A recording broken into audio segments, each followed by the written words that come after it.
Today we have the 2022 Volkswagen Polo.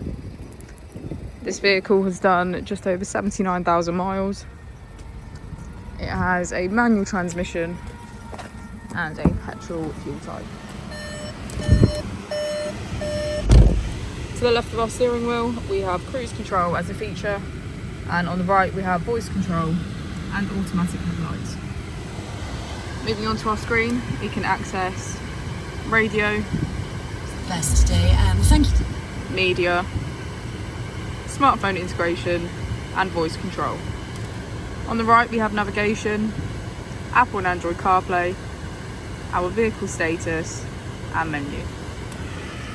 If you put the vehicle into reverse, we can see that it comes with park distance control, front and rear parking sensors. Just below is our dual zone climate control,